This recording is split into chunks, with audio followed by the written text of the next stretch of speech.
Good morning class. आज हम लोग जो हमारा कल पॉइंट रह गया था, विद्यालय एक समुदाय केंद्र के रूप में, ठीक है ना। तो विद्यालय को हम कैसे समुदाय के केंद्र के रूप में बात करते हैं, ठीक है। विद्यालय के बारे में मैंने आपको कल बता ही दिया था, ठीक है। समुदाय क्या होता है ये भी मैंने आपको कल बता दिया था। इसके बारे में आगे हम लोग पढ़ते हैं कि आप लोगों ने देखा होगा कि जो भी मतलब हमारे समाज को शिक्षित करना है या ऐसे लोगों का पालन पोषण करना है, तो वो सब कहाँ से हम लोगों को पता चलता है। ये सारी चीजें हमको पता चलती हैं विद्यालय से। यानी कि जो हमारे समाज के लोग होते हैं वो कहाँ प्रशिक्षित होते हैं, जाके विद्यालय में प्रशिक्षित होते हैं। जो वो अपनी जीविकोपार्जन की समस्याएं लेके जाते हैं, उसका निराकरण कहाँ होता है, विद्यालय में होता है, ठीक है ना। जैसे इसमें लिखा हुआ है कि वस्तुतः शिक्षा एक सामाजिक प्रक्रिया है और समाज विद्यालय को यह कार्य सौंपता है कि वह युवकों को प्रशिक्षित करे तथा उनका पालन पोषण इस ढंग से करे कि समाज के जिस समुदाय से वे संबंध रखते हों उनके जीवन में प्रभावी ढंग से भाग ले सके, ठीक है ना। स्वतः ही यह प्रश्न उठता है कि विद्यालय को यह कार्य क्यों सौंपा जाता है। आप लोगों के भी मन में आ रहा होगा। तो हम लोग देखते हैं बाल के, जैसे मैंने आपको बताया कि जो प्रथम पाठशाला कहाँ होती है, परिवार में होती है। वहां के बाद फिर इसके बाद कहाँ होती है, तो विद्यालय होती है। विद्यालय में उसको जीविकोपार्जन के लिए उसका विकास किया जाता है, उसका मानसिक विकास किया जाता है, उसका सामाजिक विकास किया जाता है, ठीक है। उसका शारीरिक विकास किया जाता है। जो पुरानी परंपराएं होती हैं उनको भी सिखाया जाता है। जो संस्कृति, पुरानी संस्कृति चली आ रही है उसको भी सिखाया जाता है। बालकों को सामाजिक परंपराएं उसी प्रकार उत्तराधिकारी में प्राप्त नहीं है जैसे उन्हें अपने पिता की संपत्ति तथा जन्मजात क्षमताएं मिलती हैं। यानी कि जो सामाजिक परंपराएं हैं, बच्चा पैदा होते हो तो उनको जानता नहीं, उनको सब कहाँ सिखाया जाता है, विद्यालय में सिखाया जाता है, ठीक है।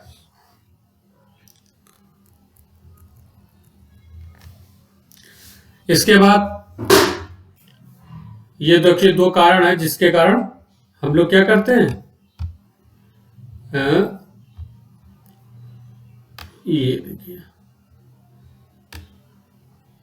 उपयुक्त कारणों से उनको पुस्तकों, कार्य तथा सामाजिक कार्यों से इस सामाजिक विरासत को सिखाना पड़ता है, ठीक है ना।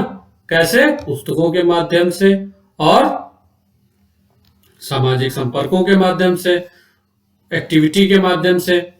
इसके बाद यदि बालकों को सामाजिक विरासत एक सामाजिक निधि से अलग रखा गया तो उनके समस्त प्रयोग निष्फल हो जाएंगे। अगर हमने अपने बालक को, ठीक है, समाज से घुलने मिलने ही नहीं दिया तो क्या फायदा उसकी शिक्षा का, ठीक है। क्योंकि सामाजिक संबंध, सामाजिक संपर्क में तो आएगा नहीं, सामाजिक नीतियों के बारे में नहीं जान पाएगा, ठीक है ना। तो इस प्रकार से हमको अपना काम करना है। नेक्स्ट पॉइंट, विद्यालय अपने उक्त कर्तव्य का निर्वाह तभी कर सकता है जब उसका बाह्य समाज के जीवन से सजीव संबंध हो। यानी कि विद्यालय में जो अध्यापक हैं, जो वर्कर्स हैं, उनका सीधा संपर्क समाज के उन लोगों से हो जिसकी आवश्यकता है भी और जिनकी आवश्यकता नहीं भी है, ताकि उनके जीवन में वो बदलाव ला सके और उनको मतलब उनका सामाजिक विकास कर सके, ठीक है। दूसरे शब्दों में कह सकते हैं कि विद्यालय के बाहर के जीवन के साथ विद्यालय का जीव संबंध होना आवश्यक है। नेक्स्ट लाइन, ठीक है। तो सामुदायिक रूप में कैसे हो सकता है, हम मतलब विद्यालय को समुदाय केंद्र कैसे बना सकते हैं। तो उसके तो हम लोग दो तरीके मान लेते हैं। या तो समुदाय को विद्यालय के पास ले जाएं, लोगों को विद्यालय में भर्ती कराएं, ठीक है ना। तो जो क्या होगा, समाज के लोग शिक्षित होंगे और अपने जीविकोपार्जन में सहायक होंगे। या फिर विद्यालय को हम लोग ले चले। तो इन्हीं दोनों पॉइंटों पर हम लोग बात करते हैं। बाकी ये जो ऊपर पैराग्राफ लिखा है इसमें आपको जो भी ठीक लगे वो नोट डाउन कर लीजिएगा। ठीक है, आपके क्या सुझाव है वो जरूर बताते रहिएगा। और इसके बाद चैनल को लाइक, शेयर और सब्सक्राइब तीनों चीज कर लो, ताकि दूसरे आपके जो लोग नहीं देखना चाहते हैं या आपके साथी जो बीटीसी कर रहे हैं दूसरे विद्यालयों से, हो सकता है वहां पर ये सुविधा ना उपलब्ध हो पा रही हो। ठीक है, तो सेकेंड सेमेस्टर का उन तक भी सामग्री पहुंच जाएगी। ठीक है, तो आप लोग इसको, आइए हम लोग बात करते हैं समुदाय को विद्यालय के निकट ले जाना। इन्हीं दोनों पर बात करनी है। तो सबसे पहली बात हम लोग करेंगे किस पर? समुदाय पर। समुदाय को विद्यालय, समुदाय को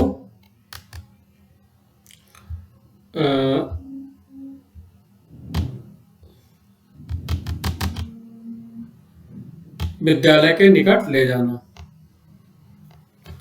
समुदाय को विद्यालय के निकट ले जाने के लिए निम्नलिखित उपाय हैं। या तो समुदाय के सदस्यों को आमंत्रित करना, जैसे विद्यालय में विभिन्न प्रकार के प्रोग्राम होते हैं। ठीक है, जैसे सामाजिक कार्यकर्ता हैं उनको, डॉक्टर, किसान, संपादक, व्यापारी आदि को आमंत्रित करें। किसान ग्रामीण जीवन की समस्याओं को समझने में सहायता प्रदान कर सकता है। डॉक्टर अपने व्यवसाय से संबंधित तथ्यों, उनकी समस्याओं से अवगत करा सकता है। इसी प्रकार के विभिन्न पेशों से संबंधित व्यक्तियों का समय समय पर किससे रूबरू कराया जाए? समाज में रहने वाले लोगों से। ठीक है ना, जिससे उनकी समस्याओं का क्या हो सके? निराकरण हो सके। ठीक है, इसके बाद पीटीए मीटिंग। पीटीए मीटिंग में बार बार कराने का तात्पर्य यही है कि बच्चे के व्यवहार के बारे में जान सके, उसकी मानसिक स्थिति क्या है, घर में रहती है वो जान सके, विद्यालय में कैसी रहती है, शिक्षक अभिभावक को बता सके।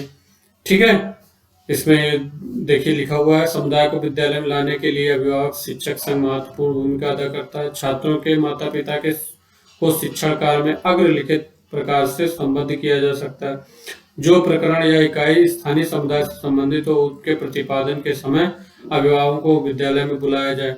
अभिभावक छात्रों के समक्ष प्रकरण से संबंधित स्थानीय तथ्यों को प्रस्तुत करें। ठीक है ना, ये हो सकता है।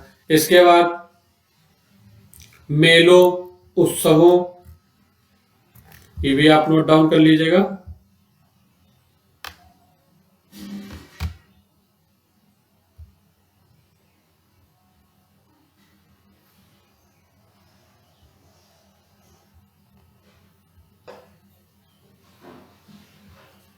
ठीक है, इसको भी आप नोट डाउन कर लीजिएगा।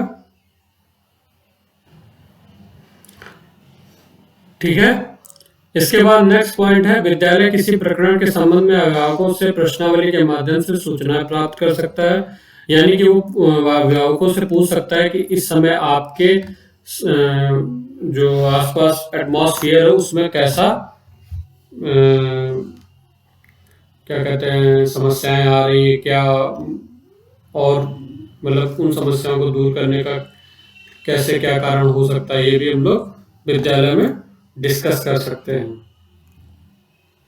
इसके बाद नेक्स्ट पॉइंट था विद्यालय उत्सव आदि को मनाना। विद्यालय में विभिन्न स्थानीय मेलों, उत्सव एवं त्योहारों को मनाकर समुदाय को विद्यालय के निकट लाया जा सकता है। यानी कि अगर जैसे होली आ रही है तो उसका थोड़ा बहुत ऑर्गेनाइजेशन वहाँ पे भी किया जाए। खासकर उन लोगों को तो बुला ही लिया जाए जिनके माता पिता के बच्चे वहाँ पे पढ़ते हैं। ठीक है ना, देखने के लिए स्थानीय लोगों को आमंत्रित कर दिया जाए कि किस प्रकार से हमारे बच्चे उन त्योहारों को, उन उत्सवों को इस प्रकार से मनाते हैं। इसको भी आप नोट डाउन, हेडिंग तो आप जरूर नोट डाउन कर लीजिएगा। इसके बाद सामुदायिक समस्याओं का समाधान।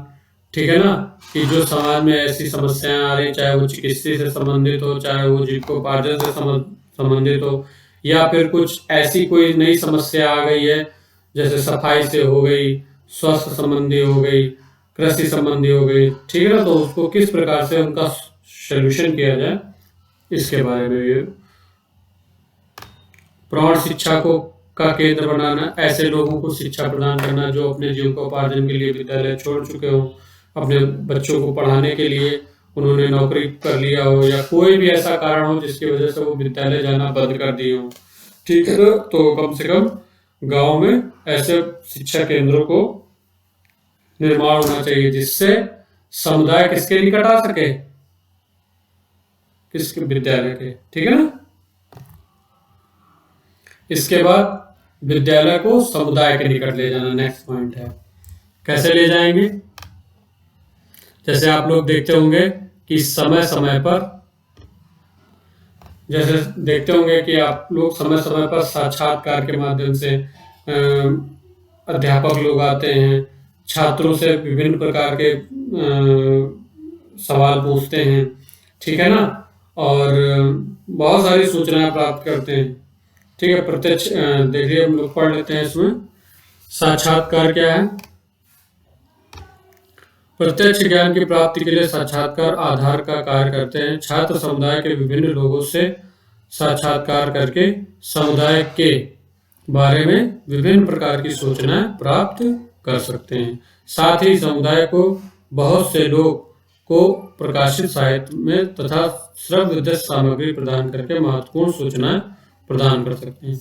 इसके बाद समाज सेवा संघों का निर्माण करना, ठीक है ना। सैयदेन के अनुसार क्या है, हमें ये जान लेना ही काफी नहीं है कि हमारे चारों ओर वातावरण में क्या दोष है, हमें दोषों को दूर करने में अपनी शक्ति का प्रयोग करना चाहिए, ठीक है ना। यानी कि जो सैयदेन समाजशास्त्री है उन्होंने ये कहा है कि हमें ये नहीं पता करना है कि हमारे आसपास दोष क्या है, उन दोषों का कैसे निवारण कर सकते हैं, उसमें हम अपनी सामाजिक भूमिका कैसे दे सकते हैं, इसके बारे में भी बात करनी चाहिए। इसके माध्यम से भी विद्यालय को समुदाय के निकट ला सकते हैं। सामाजिक शिक्षा के माध्यम से नगरों व गांवों में जाकर शिक्षा पर सांस्कृतिक कार्यक्रमों, नाटक, भजन, कीर्तन आदि की व्यवस्था करनी चाहिए, ठीक है। इसके माध्यम से भी क्या हो सकता है, विद्यालय, जैसे आप लोग देखते होंगे कि नुक्कड़ नाटक के माध्यम कौन करते हैं, वही विद्यालय में पढ़ने वाले छात्र करते हैं। जो सामाजिक समस्याएं उनको दूर करने के लिए जो जागरूकताएं हैं, उनके किसी विषय में जागरूकता फैलानी हो उसके बारे में भी बात कर सकते हैं। क्षेत्र पर्यटन के माध्यम से, ठीक है। एमपी मुफ्त के शब्दों में माध्यमिक विद्यालय एक प्रमुख सामाजिक साधन है, ये नोट डाउन कर लीजिएगा आप लोग। साधन है और समुदाय के भविष्य के निर्धारण में महत्वपूर्ण कार्य करेगा। सक्रिय एवं क्रियाशील जनता विद्यालय तथा समुदाय दोनों की आवश्यकताओं समस्याओं को हल करने में सहायता दे सकती है। इसके बाद समुदाय का विद्यालय पर क्या प्रभाव पड़ता है, ये नेक्स्ट पॉइंट है आपका।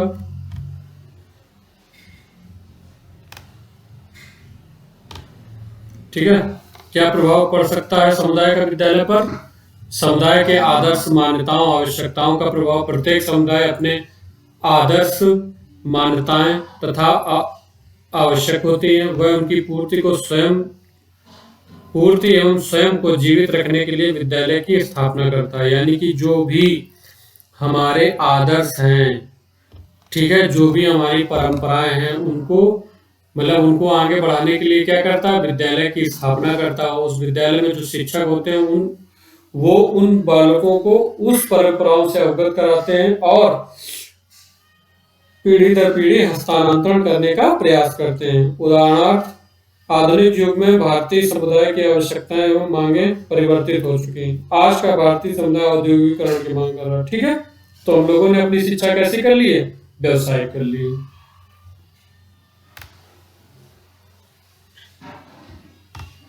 ठीक है, इसके बाद देखिए विश्वविद्यालय आयोग, शिक्षा आयोग ने भी कुछ कहा है। क्या कहा है कि विश्वविद्यालय को छात्रों को राजनीति, प्रशासन, व्यवसाय, उद्योगों और वाणिज्य में नेतृत्व करने के लिए शिक्षा देनी चाहिए। इसके बाद समुदाय की राजनीतिक दशाओं का प्रभाव। हमें जैसे इसमें लिखा हुआ है, समुदाय की राजनीतिक दशाओं का विद्यालय पर गहरा प्रभाव पड़ता है। किसी समुदाय में शिक्षा की व्यवस्था कैसी होनी चाहिए, इसका उत्तर उस समुदाय की राजनीतिक व्यवस्था के स्वरूप पर निर्भर करता है। ठीक है ना। उदाहरणार्थ, भारतीय समुदाय ने लोकतंत्र प्रणाली को अपनाया है। इस कार्य को पूर्ण करने के लिए विद्यालय का लोकतंत्र सिद्धांत के अनुसार संगठन एवं संचालन किया जाता है। स्वतंत्रता या समानता एवं भ्रातृत्व नामक मूलधारों को स्थान दिया जाता है। यानी कि जो हमारी राजनीतिक दशाएं हैं, जैसे आप लोग अपने समाज की बात करें तो समाज में क्या है, सभी को स्वतंत्रता है, सभी को समानता है। तो समुदाय के लोग भी चाहते हैं कि प्रत्येक समुदाय का बालक वहां पढ़े, उसी प्रकार से उसको समानता प्राप्त हो। ठीक है ना। तो इन राजनीतिक दशाओं के कारण विद्यालयों का परिवर्तन धीरे धीरे हो रहा है। समुदाय के गुण दोषों का प्रभाव, समुदाय के जो अच्छे गुण होते हैं, जो दोष होते हैं, वो भी कहीं ना कहीं प्रत्यक्ष रूप से या अप्रत्यक्ष रूप से विद्यालयों को प्रभावित करते हैं। इसके बाद विद्यालय का समुदाय पर क्या प्रभाव है, इसके बारे में भी हम लोग देख लेते हैं।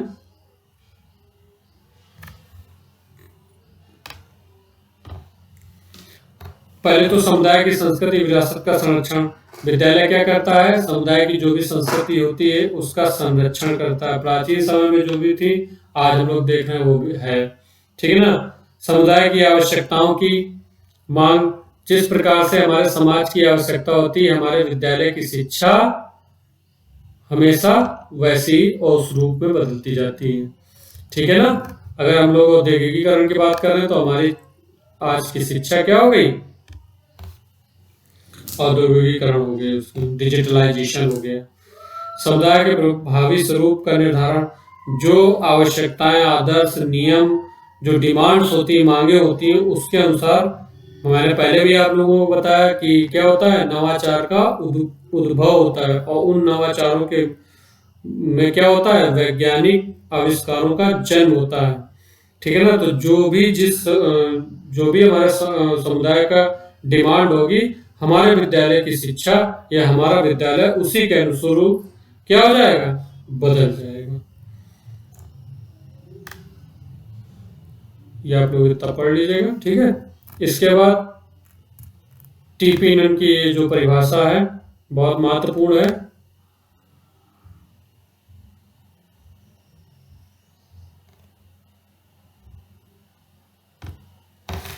एक राष्ट्र के लिए विद्यालय उसके जीवन के वे अंग हैं जिनका विशेष कार्य है उसकी आध्यात्मिक शक्ति को दृढ़ बनाना, उसकी ऐतिहासिक निरंतरता को बनाए रखना, उसके अतीत की सफलताओं को सुरक्षित रखना और उसके भविष्य की गारंटी करना। यानी कि जो विद्यालय होता है, मैंने आपको पहले भी बताया कि वो किसी भी देश का भविष्य होता है। उसकी आध्यात्मिक शक्ति होती है, उसकी राजनीतिक शक्ति होती है।